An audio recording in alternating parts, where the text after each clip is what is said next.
मित्रों, मेरा नाम सुरेश है और मैं पंजाब का रहने वाला हूँ। आज मैं आपको मेरे मित्र के साथ घटी एक सच्ची घटना के बारे में बताने जा रहा हूँ।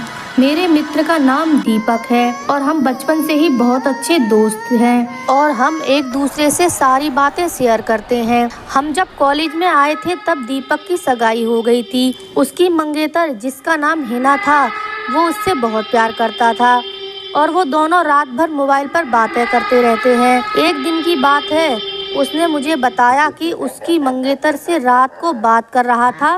दीपक ने उसकी मंगेतर को मिलने के लिए बोला तो उसकी मंगेतर बदली हुई आवाज में बोली, तू ज्यादा मत बोल वरना तेरे को वहीं दफन कर दूंगी। दीपक एक बार तो ये सुनकर चौंक गया और फिर सोचा वो शायद मजाक कर रही होगी। फिर दीपक भी उसको मजाक में बोला, क्या कर लेगी तू मेरा, चल देखते हैं। तो वो फिर बोली, आज रात देख तेरे साथ क्या होता है। ये कहकर उसने मोबाइल रख दिया। अगली सुबह जब दीपक मुझको मिला तो वो अपनी कल रात की बातें बताने लगा। उसने मुझे रात को फोन वाली बात बताई और उस रात को उसके साथ जो हुआ वो उसने मुझे बताया। उसने बताया कि रात को 1-2 बजे के आसपास अचानक उसकी नींद खुली और उसके सामने एक काला साया लंबी दाढ़ी वाला आदमी बैठा था। वो बोलने लगा, ले आ गया मैं, अब तेरे साथ क्या होता है। उसने दीपक का गला पकड़ लिया।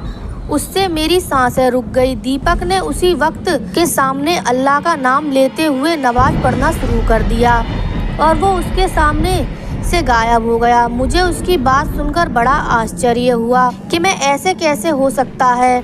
उसके अगले दिन दीपक ने फिर अपनी मंगेतर से मोबाइल पर बात की और वो बोला, कल रात तुम मुझे क्या अनाप शनाप बोल रही थी। उसकी मंगेतर ने कहा, ऐसा कैसे हो सकता है, लेकिन कल तो मैंने फ़ोन ही नहीं किया था। ये सुनकर दीपक ने उसी वक्त के सामने अल्लाह का नाम लेते हुए नमाज पढ़ना शुरू कर दिया और वो उसके सामने से गायब हो गया। उसकी बात सुनकर आश्चर्य हुआ कि ये कैसे हो सकता है। उसके अगले दिन दीपक ने फिर अपनी मंगेतर को मोबाइल पर बात की और वह बोला, कल रात तुमने मुझसे क्या अनाप शनाप बोल रही थी। उसकी मंगेतर ने कहा, ऐसा कैसे हो सकता है, लेकिन कल तो मैंने फ़ोन ही नहीं किया था। ये सुनकर दीपक के रोंगटे खड़े हो गए और उसने तुरंत फ़ोन काट दिया। उसी वक्त दीपक ने मुझे फ़ोन किया कि उसकी मंगेतर की तबीयत खराब है और कल उसके घर चलना है। अगले दिन हम दोनों तैयार होकर दीपक की मंगेतर के घर गए। वहाँ हमने दरवाजा खटखटाया तो उसकी मंगेतर सामने खड़ी थी और बदली हुई आदमी की आवाज में बोल रही थी कि तू फिर आ गया ना, तूने अगर अंदर कदम रखा तो यहीं पर तेरी अर्थी निकाल दूंगा।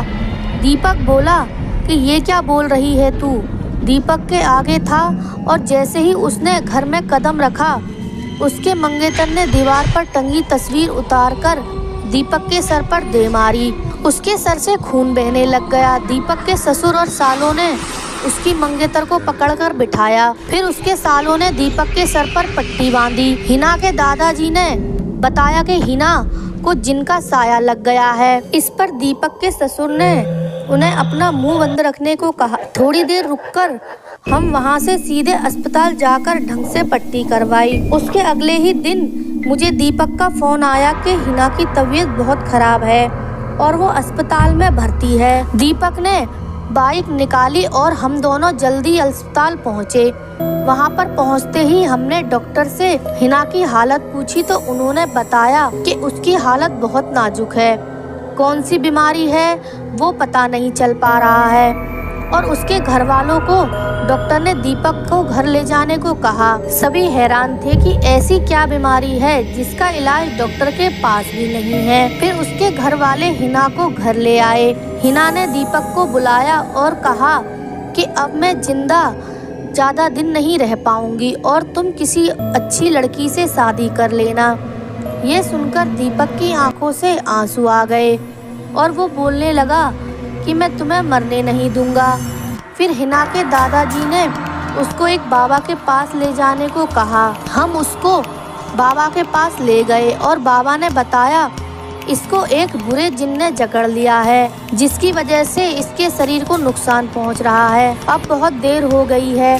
बाबा ने बताया कि इसका एक ही इलाज है। यहाँ से 100 किलोमीटर दूर एक दरगाह है, वहाँ पर इसका इलाज हो सकता है। और बाबा ने बताया कि इसके साथ वही इंसान जाएगा जिसे वो सबसे ज्यादा चाहती है। दीपक ने कहा, मैं चला जाऊंगा, मुझे बाइक भी चलानी आती है।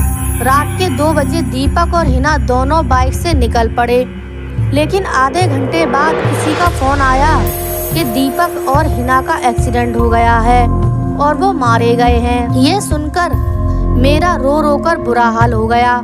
मेरा सबसे करीबी दोस्त अब इस दुनिया में नहीं रहा।